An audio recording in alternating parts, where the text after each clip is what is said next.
जय हिंद साथियों, रात को 12 बजे देश में आजादी का जश्न मनाया गया। कहा गया देश को दूसरी आजादी मिल रही है। लता मंगेशकर जी का गाना सुनिए, हर्षोल्लास के साथ वाहवाही कीजिए सरकार की, जश्न मनाइए, जीएसटी आया, जीएसटी आया, जीएसटी आया। इसी उत्साह के साथ भारत की सरकार ने और देश के प्रधानमंत्री ने जीएसटी देश के ऊपर लागू की 2017 में। और जब ये जीएसटी लागू की गई तो इतना बखान किया गया जीएसटी का, जैसे मालूम पड़ रहा था अर्थव्यवस्था में बहुत बड़ी क्रांति आने वाली है देश के अंदर। हम लोग चिल्ला रहे थे, कह रहे थे कि ये गलत हो रहा है। नहीं सुनी गई बात। मिडिल क्लास की कमर तोड़ दी गई, आम आदमी की कमर तोड़ दी गई। लाखों करोड़ रुपए टैक्स का बोझ इस देश की जनता के ऊपर लादा गया, जानबूझ के लादा गया। और तब बताया गया जश्न मनाइए, खुश हो जाइए कि आपका टैक्स बढ़ाया जा रहा है। यह हुआ इस देश के अंदर। और जीएसटी के नियमों में एक दो बार नहीं, सैकड़ों बार बदलाव करने पड़े। इसके अलावा डीजल के नाम पे, पेट्रोल के नाम पे लाखों करोड़ का टैक्स लिया गया। और आज प्रधानमंत्री जी को 8 साल के बाद नींद से जागकर यह बताना पड़ रहा है कि नहीं, अब हम फिर एक क्रांतिकारी परिवर्तन लेके आए हैं। देखिए, हमने जीएसटी कम कर दिया। तो बढ़ाया क्यों था? 8 सालों तक इस देश की जनता को लूटा क्यों था?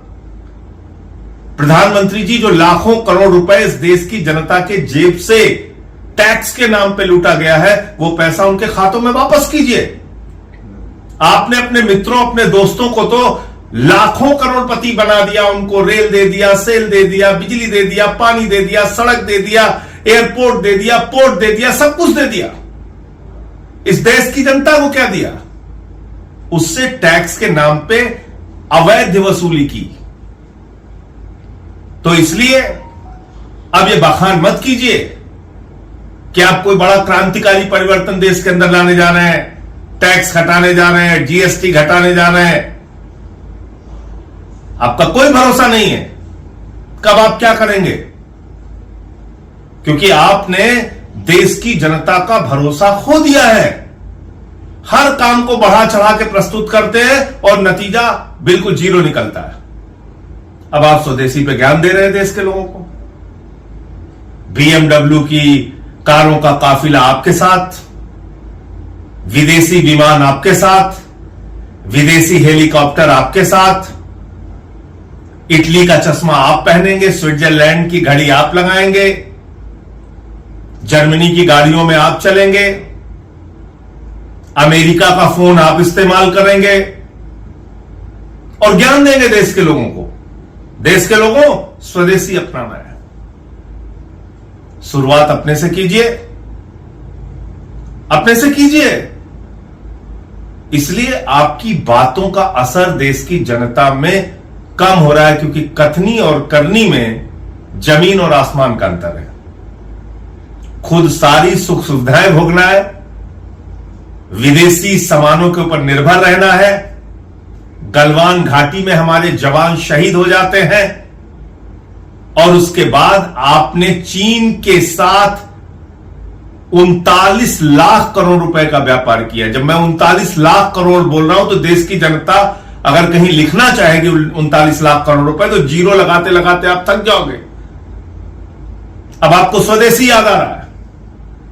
आपने चीन के साथ 39 लाख करोड़ रुपए का आयात किया है। चीन के सामान हिंदुस्तान में मंगाए हैं 39 लाख करोड़ रुपए के। हिंदुस्तान के व्यापारियों के व्यापार को आपने नष्ट किया है। तो कभी आपके लोग कहते हैं अब चीन के सामानों का बहिष्कार करो, अमेरिका से अच्छे संबंध हो जाते हैं, आप कहते हैं अमेरिका से सामान खरीदो, फिर कहते हैं अमेरिका के सामानों को बहिष्कार करो। आपकी नीति क्या है? किस ओर देश को लेकर जाना चाहते हैं आप? अब अमेरिका ने 50% टैरिफ आपके ऊपर लगाया और आपने कपास के ऊपर लगने वाला 11% आयात शुल्क जीरो कर दिया, हिंदुस्तान के करोड़ों किसानों को बर्बाद कर दिया। यह है आपकी अर्थनीति, यह है आपका आर्थिक व्यवस्था के बारे में ज्ञान। इसलिए प्रधानमंत्री जी, कृपा करके अब ये खोखली बातें और खोखले वादे करना बंद कीजिए और इस देश की जनता से 8 सालों में जो आपने टैक्स के नाम पर आपकी सरकार ने लूट किया है, वो पैसा जनता को वापस कीजिए। तभी इस देश का आम आदमी मजबूत हो सकता है। जय हिंद।